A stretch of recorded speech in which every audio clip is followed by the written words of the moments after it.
മകളുണ്ട്. കണ്ടാ പറയുന്നില്ല, വിഷ്ണു ചേട്ടനായിരുന്നു ക്യാമറയുടെ ഒക്കെ ഫ്രണ്ടിൽ വന്നിട്ട്. അതിന്റെ ഒരു ടെൻഷനല്ല, ചമ്മലല്ല, എന്തോ പറഞ്ഞോളൂ ഒരു വിറയില്. പിന്നെ നീ എന്റെ കൂടെ ഉള്ളതുകൊണ്ട്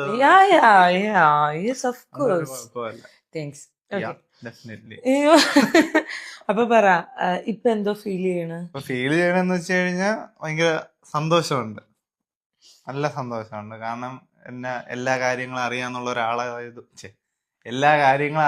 ഒരാളായതുകൊണ്ട് ഭയങ്കര സന്തോഷം, ഭയങ്കര ഗ്രേറ്റ്ഫുൾ ആണ്, ഭയങ്കര എക്സൈറ്റഡ് ആണ്, ഭയങ്കര എക്സൈറ്റഡ് ആണ്, സന്തോഷം. എനിക്കിപ്പോ എങ്ങനെ ഫീൽ ചെയ്യണമെന്ന് സത്യം ഞാൻ എങ്ങനെയെന്നറിയോ, ഇപ്പൊ എനിക്ക് ട്രെയിൻ ട്രാവൽ ചെയ്യാൻ. എല്ലാവർക്കും നമസ്കാരം. ഒന്നാം വിവാഹിത ആകുന്ന ഗ്ലാമി ഗംഗ, എന്നാൽ രണ്ടാം വിവാഹിതൻ ആകുന്ന വിഷ്ണു. അതായത് ചുരുക്കി പറഞ്ഞ വേറൊന്നുമല്ല, ഗ്ലാമി ഗംഗയുടെ ആദ്യത്തെ കല്യാണം, ഗ്ലാമി ഗംഗ കല്യാണം കഴിക്കാൻ പോകുന്ന ചെറുക്കൻ്റെ രണ്ടാമത്തെ കല്യാണം. അതുകൊണ്ട് തന്നെ ഇവിടെ ഇപ്പം മൊത്തം പ്രശ്നമാണ്. ഓടെ അതെന്താണ്, ഗ്ലാമി ഗംഗയുടെ ആദ്യത്തെ കല്യാണവും അവൻ്റെ രണ്ടാമത്തെ കല്യാണം. ഗ്ലാമി ഗംഗ വിഷ്ണുവിനെ അവൻ്റെ ആദ്യത്തെ ഭാര്യയിൽ നിന്ന് തട്ടിയെടുത്തു. ഇങ്ങനെയൊക്കെയാണ് ഓരോ കമന്റ്സും കാര്യങ്ങളൊക്കെ വരുന്നത്. നമുക്ക് അതിലോട്ട് വരാം. അതിനു മുന്നേ ഇതിനെ പറ്റിയിട്ട് നിങ്ങളുടെ അഭിപ്രായം എന്താണ്? ഗ്ലാമി ഗംഗ വിഷ്ണുവിനെ കല്യാണം കഴിക്കുന്നത് തെറ്റാണോ? നിങ്ങളുടെ അഭിപ്രായം തെറ്റാണെങ്കിൽ തെറ്റാണെന്നും തെറ്റല്ലെങ്കിൽ തെറ്റല്ലെന്നും ഉറപ്പായിട്ടൊന്ന് താഴെ കമന്റ് ചെയ്യാൻ ശ്രമിക്കുക. വീഡിയോ ആദ്യമായി കാണുന്നവർ ചാനൽ സബ്സ്ക്രൈബ് ചെയ്യാനും വീഡിയോ ലൈക്ക് ചെയ്യാനും ഹൈപ്പ് കൊടുക്കാനും മറക്കണ്ട. അപ്പൊ നമുക്ക് വേറെ ഒന്നും വിഷയം ഇത് തന്നെയാണ്. ഗ്ലാമി ഗംഗ ഇന്നലെ ഒരു വീഡിയോ ഇട്ടിട്ടുണ്ടായിരുന്നു. എന്റെ മുതുക്ക് ചെറുക്കൻ എന്നാ കണ്ട് പറഞ്ഞ് ഒരു ടൈറ്റിലൊക്കെ കൊടുത്തിട്ട് ഇട്ടിട്ടുണ്ടായിരുന്നു. ട്രിവാൻഡ്രംകാരുടെ ഒരു ലാംഗ്വേജ് ആണ് മുതുക്ക്, എന്തേടേ പോടേ വാടേ എന്തരടേ, ഈ ഒരു സെറ്റപ്പ്. എന്തായാലും ഗ്ലാമി ഗംഗ അങ്ങനെ ഒരു സാധനം ആണ് ഇട്ടിട്ടുണ്ടായിരുന്നത്. അതേ തുടർന്ന് വലിയ ചർച്ചയാണ്. വിഷ്ണുവിന്റെ 1 വർഷം മുന്നേ ഉള്ള ഇന്റർവ്യൂ കുത്തിപ്പൊങ്ങുന്നു. ആ ഇന്റർവ്യൂവിൽ വിഷ്ണു പറഞ്ഞിട്ടുള്ള എനിക്കൊരു മകളടക്കമുണ്ട്, അമയാ വി എന്ന് പറഞ്ഞാൽ വിഷ്ണു ഒക്കെ ഒരു മകളുണ്ട്, എനിക്കൊരു ഭാര്യയുണ്ട്, എന്നാൽ എനിക്ക് അതിന്റെ കൂടെ ഒരു പ്രണയവും ഉണ്ടെന്നുള്ളൊരു സാധനം പോലെ എവിടെയോ പറയാതെ വച്ചു പോയതുപോലെ ഒരു സാധനം പറക്കുന്നുണ്ട്. നമുക്ക് ആദ്യം കുറച്ച് നാളുകൾക്ക് മുന്നേയുള്ള ഗ്ലാമിയുടെ കുറച്ച് വാക്കുകൾ ഒന്ന് കേൾക്കാം. ഞാൻ മാരീഡ് ആണ്, വൈഫും ഉണ്ട്, നല്ലൊരു സുന്ദരിയായ മോളും ഉണ്ട്. മോളെ പേര് അമയ വി. സിംഗിൾ ആണ്. അതായത് ഗ്ലാമി ഇരിക്കുന്ന ഒരു ഇന്റർവ്യൂ തന്നെ, അവിടെ വിഷ്ണു ഉണ്ട്. ആ ഇന്റർവ്യൂല് കുറച്ച് നാളുകൾക്ക് മുന്നേ ഉള്ള 1 വർഷം ബാക്ക് എങ്ങാണ്ടുള്ള ഇന്റർവ്യൂ ആണ്. ആ ഇന്റർവ്യൂവില് അവരിരുന്ന് മൊത്തത്തിൽ ഒരു പോഡ്കാസ്റ്റുകളിൽ സംസാരിക്കുന്ന സമയത്ത് വിഷ്ണു പറയുന്നുണ്ട്, ഞാൻ മാരീഡ് ആണ്, എനിക്കൊരു വൈഫുണ്ട്, അതുപോലെ തന്നെ എനിക്കൊരു മകളുണ്ട്, അമയ വി എന്നാണ് പേര് എന്ന് കാര്യമായിട്ട് പറയുന്നുണ്ട്. ആ സമയത്തും ഗ്ലാമിയുമായിട്ട് കമ്പനി ഉണ്ട് വിഷ്ണുവിന്. അതിനുശേഷം ഒരു പ്രണയത്തിലായി കാണും. ആദ്യത്തെ ലൈഫ് എന്തെങ്കിലും വിഷയങ്ങൾ കാണും. വിഷയങ്ങൾ ഇല്ലാണ്ട് അടുത്ത ലൈഫിലോട്ട് പോകത്തില്ലല്ലോ. ആദ്യത്തെ ലൈഫിൽ ഭാര്യയുടെ ഭാഗത്താണോ തെറ്റ്, വിഷ്ണുവിന്റെ ഭാഗത്താണോ തെറ്റ് ഒന്നും നമുക്കറിയത്തില്ല. അതറിയാനും നമ്മളൊട്ടും ആഗ്രഹിക്കുന്നില്ല. പക്ഷെ എന്തൊക്കെയാ അവർക്ക് പരസ്പരം ഒന്നിച്ചു പോകാൻ പറ്റാത്തതുകൊണ്ടായിരിക്കണം മേ ബി അവർ തമ്മിൽ ഡിവോഴ്സ് ആയി കാണും. ആവാതെ ഗ്ലാമിയെ കല്യാണം കഴിക്കൂലല്ലോ, ഡിവോഴ്സ് ആയി കാണും. അതിനുശേഷം ഇവര് നല്ല ഫ്രണ്ട്സ് ആയിരുന്നിരിക്കും ആദ്യം, അതിനുശേഷം അവര് റിലേഷനിലാവുന്നുണ്ട്. വോട്ടവർ. ഇനി ജാങ്കോ സ്പേസിൽ മുന്നേ വിഷ്ണുവിന്റെ ഒരു ഇന്റർവ്യൂ ഉണ്ടായിരുന്നു. അതിൽ വിഷ്ണു പറയുന്ന കുറച്ച് കാര്യങ്ങളുണ്ട്, കേട്ടു നോക്കാം. അപ്പൊ നിങ്ങളുടെയൊക്കെ ലൈഫില് പ്രണയം ഉണ്ടോ? എന്താണ് അവിടെ തുടങ്ങിയത്? അവിടെ തുടങ്ങി ഇങ്ങനെ അവിടെ ചോദിച്ചോളൂ. വിഷ്ണു ഇത്ര മിണ്ടാതിരുന്നതിന്റെ കാരണം എനിക്ക് തോന്നുന്നു പറയട്ടതല്ലേ, പ്രണയം ഉണ്ടോ വിഷ്ണു? വിഷ്ണു മകളുണ്ട്. അയ്യോ, കണ്ടാ പറയുന്നില്ല, വിഷ്ണു ചേട്ടനായിരുന്നു. അപ്പൊ പ്രണയവിവാഹമായിരുന്നോ? അതായത് വിഷ്ണു ഒരു ലവ് മാരേജ് ആയിരുന്നു. അതില് ഒരു ഭാര്യയുണ്ട്, ഒരു കുട്ടിയുണ്ട്, ഒരു മോളുണ്ട് എന്നുള്ള കാര്യം വ്യക്തമായിട്ട് പറയുന്നുണ്ട്. ഇവിടെ ഒരു വിഷയം വരുന്നതെന്ന് വെച്ച് കഴിഞ്ഞാൽ ആളുകൾ ചിന്തിക്കും, ആദ്യത്തേതും ഇവന്റെ ലവ് മാരേജ് അത് ഫ്ലോപ്പായി, അവനും ഭാര്യയും തമ്മിൽ വേർപിരിഞ്ഞു, അപ്പൊ രണ്ടാമത് അടുത്ത് ഗ്ലാമിയെ കല്യാണം കഴിക്കാൻ പോവുകയാണ്, അതും ലവ് മാരേജ്, അതും ഇനി ഫ്ലോപ്പ് ആവുമോ എന്നൊക്കെയുള്ള രീതിയിലുള്ള കമന്റ്സുകളും കാര്യങ്ങളും ഒക്കെ വരുന്നുണ്ട്. ഒരുപാട് കമന്റ്സും കാര്യങ്ങളും പല പോസ്റ്റുകളുടെ അടിയിൽ ഞാൻ കാണുന്നുണ്ട്. പക്ഷെ അതെല്ലാം കൂടെ എടുത്ത് വെച്ച് വായിക്കാൻ വയ്യ. കാരണം അങ്ങനത്തെ രീതിയിൽ അവർ അങ്ങനെ ആ ഒരു മൈൻഡ് സെറ്റിൽ കിടന്ന് സംസാരിക്കുകയാണ്. നമുക്കിവിടെ ഇപ്പൊ എന്താണ് ചെയ്യാൻ പറ്റുന്നതെന്ന് ചോദിച്ചു കഴിഞ്ഞാൽ രണ്ടുപേർക്കും ആശംസകൾ അർപ്പിക്കാൻ പറ്റും. രണ്ടുപേരും അടിപൊളിയായിട്ട് ജീവിക്കട്ടെ. അല്ലാണ്ട് ഇനിയിപ്പോ നമുക്ക് ഗ്ലാമി ആദ്യത്തെ കെട്ട്, അവൻ രണ്ടാമത്തെ കെട്ട്, അതെങ്ങനെ ശരിയാവും എന്നൊന്നും പറഞ്ഞിട്ട് കാര്യമൊന്നുമില്ല. അവർക്ക് പരസ്പരം ഇഷ്ടമാണെങ്കിൽ അവർ കെട്ടട്ടെ. ഇനി അത് നമ്മൾ തടുത്തുകൊണ്ട് നമുക്ക് എന്ത് നേദിക്കാനുണ്ടെന്ന് ചോദിച്ചു കഴിഞ്ഞാൽ ഒരു തേങ്ങയുമില്ല. ഇനി ഇവിടെ എത്രയോ പേര് രണ്ടാം കല്യാണം കഴിക്കുന്നു, ആദ്യം കല്യാണം കഴിക്കുന്നു. അത് ചിലപ്പോൾ പെൺകുട്ടി ആദ്യത്തെ കല്യാണമായിരിക്കും, പുരുഷൻ രണ്ടാമത്തെ കല്യാണമായിരിക്കും, പെൺകുട്ടി രണ്ടാമത്തെ കല്യാണമായിരിക്കും, പുരുഷൻ ആദ്യത്തെ കല്യാണമായിരിക്കും. ഇങ്ങനെയൊക്കെ എത്രയോ കല്യാണങ്ങൾ നടക്കുന്നുണ്ട്. ഞാൻ എപ്പോഴും മനസ്സിലാക്കുന്നതെന്ന് വെച്ച് കഴിഞ്ഞാൽ നമ്മൾ ആരെയും ദ്രോഹിക്കാണ്ട് ആരെയും വേദനിപ്പിക്കാണ്ട് നമ്മൾ ജീവിക്കുക ഹാപ്പി ആയിട്ട്. അല്ലാണ്ട് നീ ആദ്യത്തെ കെട്ട് രണ്ടാമത്തെ കെട്ട് ഇതിലൊന്നും കാര്യമൊന്നുമില്ല.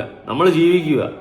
അത് ഇന്നത്തെ കാലത്ത് ആൾക്കാർ വീണ്ടും കുറച്ചുകൂടെയൊക്കെ അക്സെപ്റ്റ് ചെയ്യും. പക്ഷെ പഴയ ആൾക്കാർക്ക് അത് അക്സെപ്റ്റ് ചെയ്യാൻ പറ്റത്തില്ല. അവർക്ക് പേര്, നാട്ടുകാരുടെ മുന്നിലെ പ്രതിഭ, നാട്ടുകാരുടെ അടുത്ത് എന്ത് പറയും, കുടുംബക്കാരുടെ അടുത്ത് എന്ത് പറയും, ഇങ്ങനത്തെ ഒരു മൈൻഡ് സെറ്റ് ഉണ്ട്. പക്ഷെ ഇന്നത്തെ കാലത്തെ പിള്ളേർ ഒരുപാടൊക്കെ മാറിയിട്ടുണ്ട്. ഞാൻ ഇത്തരം കാര്യങ്ങളൊക്കെ സപ്പോർട്ട് ചെയ്യും. കാരണം പരസ്പരം ഇഷ്ടപ്പെട്ട് രണ്ടുപേരും ജീവിക്കുന്നത് തെറ്റാണോ എന്നല്ല, വീട്ടുകാരൊന്നും വേദനിപ്പിക്കാതെ നിങ്ങൾ ഇഷ്ടം പോലെ ജീവിക്കുക എന്നേ ഞാൻ പറയത്തുള്ളൂ. നമ്മുടെ അച്ഛനും അമ്മയും നമ്മൾ വേദനിപ്പിക്കാതിരിക്കുക മാക്സിമം. കാരണം അവര് നമുക്ക് വേണ്ടിയിട്ടാണ് ജീവിക്കുന്നത്. നമ്മളുടെ ജനിച്ച് കൊള്ളുന്ന അന്ന് മുതൽ നമുക്ക് വേണ്ടിയിട്ടാണ് നമ്മുടെ അപ്പനും അമ്മയും പിന്നെ ജീവിക്കുന്നത്. ഒരു 90% എന്ന് വെച്ചിട്ട് എല്ലാ അപ്പനും അമ്മയും നല്ലവരാണെന്ന് ഞാൻ പറയില്ല. മക്കളെ തിരിഞ്ഞു നോക്കാത്ത അപ്പനും അമ്മമാരും ഉണ്ട്, ഇല്ലെന്ന് പറയുന്നില്ല, ഓക്കെ. പക്ഷെ ഒരു 90% അപ്പനും അമ്മയും നമുക്ക് വേണ്ടിയിട്ടാണ് ജീവിക്കുന്നത്. ആ സമയത്ത് നമ്മൾ അവരെ മാക്സിമം വിഷമിപ്പിക്കാതിരിക്കുക. അത് നമുക്കറിയാമല്ലോ നമ്മുടെ അപ്പനും അമ്മയും ആർക്ക് വേണ്ടിയിട്ടാണ് ജീവിക്കുന്നതെന്ന്. അങ്ങനെയുള്ളവരുടെ അച്ഛനും അമ്മയെ വിഷമിപ്പിക്കാതെ ജീവിക്കാൻ ശ്രമിക്കുക. എന്തായാലും ബാക്കി കണ്ടു നോക്കാം.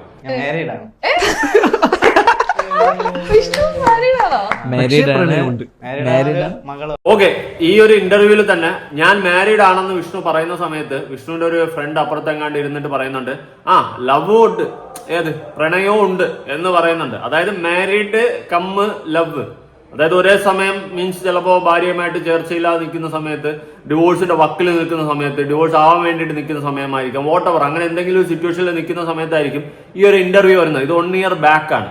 അതായത് എനിക്ക് തോന്നുന്നു ഈ ഗ്ലാമിയുമായിട്ട് അടുത്തിട്ട് വലിയ കാലയളവൊന്നും ഇല്ല. മേ ബി ഒരു 1.5 വർഷം ഗ്യാപ്പ് ആയിരിക്കണം. ഇവര് ഫ്രണ്ട്ഷിപ്പ് ഒക്കെ ആയതിനു ശേഷം 1.5 വർഷം ഗ്യാപ്പിലായിരിക്കണം.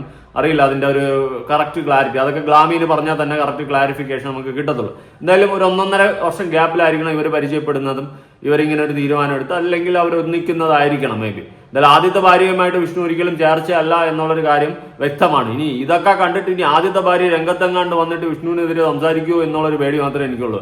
കാരണം അങ്ങനെ സംസാരിക്കാൻ ആഗ്രഹമുണ്ടെങ്കിൽ സംസാരിക്കാതിരിക്കുക. നിങ്ങളുമായിട്ട് എന്തായാലും വേർപിരിഞ്ഞിരിക്കുകയാണ്. ആ സ്ഥിതിക്ക് ഇനി വിഷ്ണു അടിപൊളിയായിട്ട് ജീവിക്കട്ടെ എന്ന് ഒരു ആശംസ നൽകി നിങ്ങൾക്ക് നിങ്ങളുടെ കാര്യം നോക്കി പോവുക. മകളെ കാണണമെങ്കിൽ, മകളെ അടുത്ത് സ്നേഹം ഉണ്ടെങ്കിൽ മകളെ നോക്കുക. നിങ്ങൾ അടിപൊളിയായിട്ട് രണ്ടുപേരുടെ ഇഷ്ടത്തിന് ജീവിക്കുക. ഇതെന്താണ് ഇവരുടെ സത്യത്തിലുള്ള ജീവിതത്തിൽ വിഷ്ണുവിന്റെ വൈഫും വേർപിരിയാനുള്ളതെന്ന് നമുക്കറിയത്തില്ല. അതിന്റെ സത്യാവസ്ഥ അറിയത്തില്ല. എന്തായാലും പുതിയൊരു ജീവിതത്തിലോട്ട് വിഷ്ണു കാലെടുത്ത് വയ്ക്കുകയാണ്. അത് നമുക്കൊന്ന് കണ്ടു നോക്കാം. വിഷ്ണുവിന്റെയും ഗ്ലാമിയുടെ ആദ്യത്തെ കല്യാണമാണ്. എന്തായാലും നോക്കാം. ക്യാമറയുടെ ഒക്കെ ഫ്രണ്ടിൽ വന്നിട്ട് അതിന്റെ ഒരു ടെൻഷനല്ല, ചമ്മലല്ല, എന്താ പറഞ്ഞോളൂ, ഒരു വിറയില്. പിന്നെ നീ എന്റെ കൂടെ ഉള്ളതുകൊണ്ട്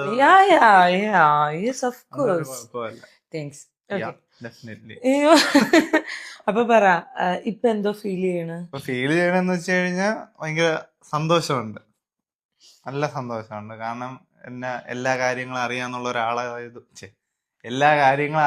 ഒരാളായതുകൊണ്ട് ഭയങ്കര സന്തോഷം, ഭയങ്കര ഗ്രേറ്റ്ഫുൾ ആണ്, ഭയങ്കര എക്സൈറ്റഡ് ആണ്. ഭയങ്കര എക്സൈറ്റഡ് ആണ്, സന്തോഷം. എനിക്കിപ്പോ എങ്ങനെ ഫീൽ ചെയ്യണമെന്ന് സത്യം ഞാൻ എങ്ങനെ അറിയോ, ഇപ്പൊ എനിക്ക് ട്രെയിൻ ട്രാവൽ ചെയ്യാൻ എനിക്ക് പറ്റുമെന്നുണ്ടെങ്കിൽ ഞാൻ പുറകിലോട്ട് പോയിട്ട് അപ്പൂനെ ഞാൻ ആദ്യം കാണുമ്പോൾ തന്നെ പറയും 2026 നമ്മൾ കെട്ടായിരിക്കുകയാണ്, നീ ഒന്ന് മൈൻഡിൽ വെച്ച്. എന്തോ ഒരു കുത്തി പറഞ്ഞതുപോലെ എനിക്ക് ഫീൽ ചെയ്തു. ടൈം ട്രാവൽ വെച്ചിട്ട് പിന്നോട്ട് പോയിട്ട് ആദ്യമേ വിഷ്ണുവിനെ സ്വന്തമാക്കുമാണ് എന്നാണോ ഇവിടെ ഗ്ലാമി ഉദ്ദേശിച്ചതെന്ന് എനിക്കറിയില്ല. അങ്ങനത്തെ ഒരു സാധനം പോലെ എനിക്ക് ഫീൽ ചെയ്തിട്ടുണ്ടായിരുന്നു. ഓക്കെ, 2026 അവർ കെട്ടും, അതുകൊണ്ട് നീ ആദ്യം വേറെ കല്യാണം കഴിക്കണ്ട, നീ വെയിറ്റ് ചെയ്യ്, ഞാൻ വരും എന്നുള്ള സെറ്റപ്പിലായിരിക്കും. എന്തോ അറിയത്തില്ല, അങ്ങനത്തെ ഒരു ടൈം ട്രാവൽ സാധനം പോലെ എനിക്ക് ഫീൽ ചെയ്തു. വിഷ്ണുവിന്റെ 2ാമത്തെ കല്യാണം ആണല്ലോ.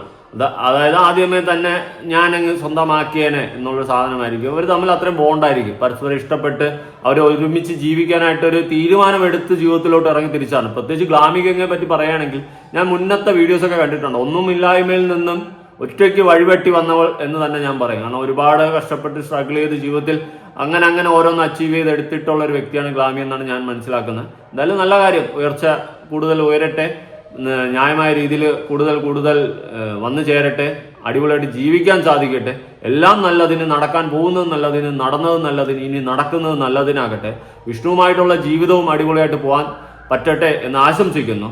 ഇനി വേറെ കുറച്ച് കാര്യങ്ങളും കൂടി ഗ്ലാമി പറയുന്നുണ്ട്, കേട്ടു നോക്കാം. ഡയറക്റ്റ് എങ്കിൽ നമുക്ക് തന്നെ ഡയറക്റ്റ് ഇങ്ങനെ, പക്ഷെ നമ്മൾ എങ്ങനെയൊക്കെ കറങ്ങി ചുറ്റി സത്യം നമ്മള് അതിന് 6 മാസം അവൻ്റെ അടുത്ത് മിണ്ടാതിരുന്നിട്ടുണ്ട്. രസിച്ച പിണങ്ങിയതല്ല ഞാൻ പറയാം, ഞാൻ എത്രയോ മാസങ്ങൾ അവൻ്റെ അടുത്ത് മിണ്ടാതിരുന്നിട്ടുണ്ട്. ഞാൻ അങ്ങനെ അന്ന് ഇവനോട്ട് ആരുമായിട്ട് എനിക്കൊരു കോണ്ടാക്റ്റും ഇല്ലായിരുന്നു. പക്ഷേ എനിക്ക് അറിഞ്ഞൂടാ, അത് നമ്മൾ പറയൂലേ, ആരാണോ നമുക്ക് വിധിച്ചേക്കണത് അതെന്താണോ നമ്മൾ ഇനി എത്രയൊക്കെ മാറ്റി നിർത്തിയാലും എത്രയൊക്കെ നമ്മളെ ലൈഫിൽ നിന്ന് എടുത്ത് കളഞ്ഞാലും അത് ടൈം ആകുമ്പോൾ നമ്മുടെ ലൈഫിലോട്ട് വരും. അതിന് ഏറ്റവും വലിയ ലൈഫ് എക്സാമ്പിൾ എൻ്റെ ലൈഫിൽ അപ്പു എന്ന് പറയണം. കാരണം നമ്മൾ കാണേണ്ടവരെ അപ്പൊ പാലുകാച്ചിനെ വരേണ്ട ഒരാളേ അല്ല, അതായിട്ട് ഇഷ്ടല്ലേ. പാലുകാച്ചിനൊന്നും വരേണ്ട, ഞാൻ വിളിച്ചല്ലേ ഇപ്പൊ നിന്നെ ഞാൻ വിളിക്കാൻ വിട്ടു, അല്ലെങ്കിൽ ഞാൻ അതൊന്നും നമുക്ക് സംസാരിക്കേണ്ട ആവശ്യമില്ല, കാരണം കഴിഞ്ഞു. അപ്പൊ അങ്ങനെ ഒരു ഇതാണ്. പക്ഷെ അപ്പൊ നമ്മുടെ ഈ എല്ലാം നമ്മുടെ ദുഃഖങ്ങളും സങ്കടങ്ങളും ഒക്കെ നന്നായെന്ന് എനിക്ക് തോന്നുന്നു. കാരണം അന്ന് അങ്ങനെ നടന്നുകൊണ്ടാണ് എനിക്ക് ഇന്ന് ഇത്രയും എനിക്ക് ഞാനായിട്ട് ഇരിക്കാൻ പറ്റണത്. എനിക്ക് വേറെ മറയും അത് പോയിട്ട് ഇപ്പൊ ഞാനും ഇത്ര സന്തോഷമായിട്ടിരിക്കുന്നതിനും ഏറ്റവും വലിയൊരു കാരണം. Thank you.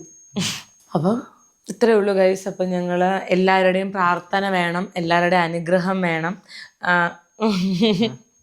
ഓക്കെ, അടിപൊളിയായിട്ട് ജീവിക്കാൻ സാധിക്കട്ടെ. ഇനിയുള്ള ജീവിതത്തിലെങ്കിലും വിഷ്ണുവിനും സന്തോഷവും സമാധാനവും ഒക്കെ കിട്ടട്ടെ. കഴിഞ്ഞ ജീവിതത്തിൽ എന്താണ് സംഭവിച്ചതെന്ന് അറിയത്തില്ല, അത് അറിയാനൊട്ടും നമ്മൾ ആരും ആഗ്രഹിക്കുന്നില്ല. അത് നിങ്ങളുടെ പേഴ്സണൽ കാര്യം.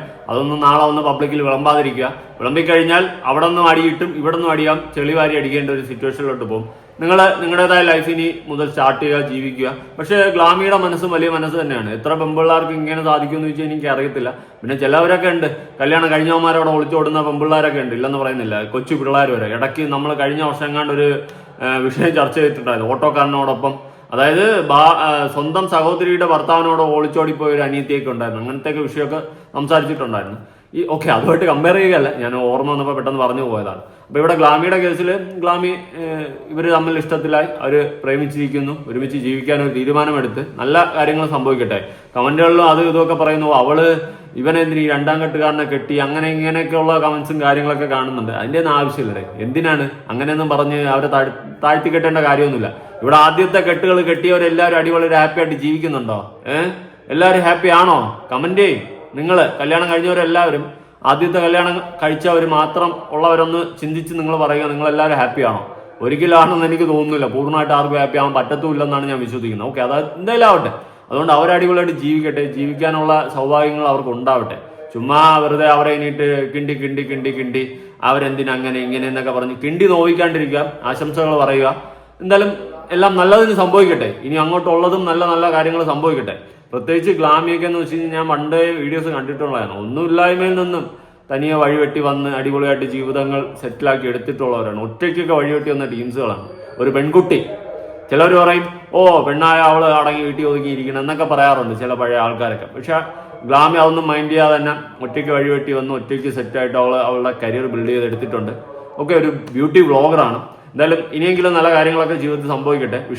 അതുപോലെ വിഷ്ണുവിന്റെ കേസിൽ കഴിഞ്ഞു പോയ ജീവിതവും പാസ്റ്റ് ജീവിതം എന്താണെന്ന് എനിക്കും അറിയത്തില്ല, ഇവിടെ ആർക്കും അറിയത്തില്ല. ആ ജീവിതം എന്തോ ദുഃഖവും എന്തോ തനിക്ക് അക്സെപ്റ്റ് ചെയ്യാൻ പറ്റാത്ത കാര്യങ്ങൾ ഉള്ളത് കൊണ്ടാണല്ലോ ആ ജീവിതത്തിൽ നിന്നും വേർപിരിഞ്ഞത്. അതുകൊണ്ട് ഇനിയുള്ള ജീവിതത്തിലെങ്കിലും സന്തോഷങ്ങളും സമാധാനങ്ങളും വിഷ്ണുവിനും കിട്ടട്ടെ എന്ന് ആശംസിക്കുന്നു. എന്തായാലും ഈ ഒരു വിഷയവുമായി ബന്ധപ്പെട്ട് നിങ്ങളുടെ അഭിപ്രായങ്ങൾ കമന്റ് ചെയ്യുക. പ്രത്യേകിച്ച് ഒരുപാട് പേര് ഈ മറ്റേ അടുത്ത കമന്റുകൾ പറയാറില്ലേ, 2ാം കെട്ടുകാരെ അവർക്ക് എന്തിൻ്റെ കാട്, ഈ സംഭവങ്ങളൊന്നും അടിക്കാതിരിക്കുക. അവർ ജീവിക്കട്ടെ. ചുമ്മാ എന്തിനാണ് അവരെയും കൂടി ഒരുമാതിരി മനസ്സ് തളർത്തുന്ന രീതിയിലുള്ള കമന്റ്സും കാര്യങ്ങളും ഇടാതിരിക്കുക. അത് മാക്സിമം ശ്രമിക്കുക. പിന്നെ ഏതൊരു വിഷയം വന്നു കഴിഞ്ഞാൽ അഭിപ്രായങ്ങൾ വരും. എങ്കിലും നിങ്ങളൊന്ന് നിങ്ങളുടെ മനസാക്ഷി വെച്ച് ചിന്തിച്ച് നോക്കുക. അവരൊന്നിച്ച് ജീവിക്കാനൊരു തീരുമാനം ഒരുമിച്ച് എടുത്തതാണ്. അതിനെ നമ്മളിനി കിണ്ടി കൃഷി നടത്തുന്നത് എനിക്ക് ഫെയർ ആയിട്ട് തോന്നുന്നില്ല. എൻ്റെ ഒരു അഭിപ്രായം പറഞ്ഞാണ്. ബാക്കി നിങ്ങളുടെ ഇഷ്ടം. പുതിയൊരു വീഡിയോ ആയിട്ടാണ്. ബൈ.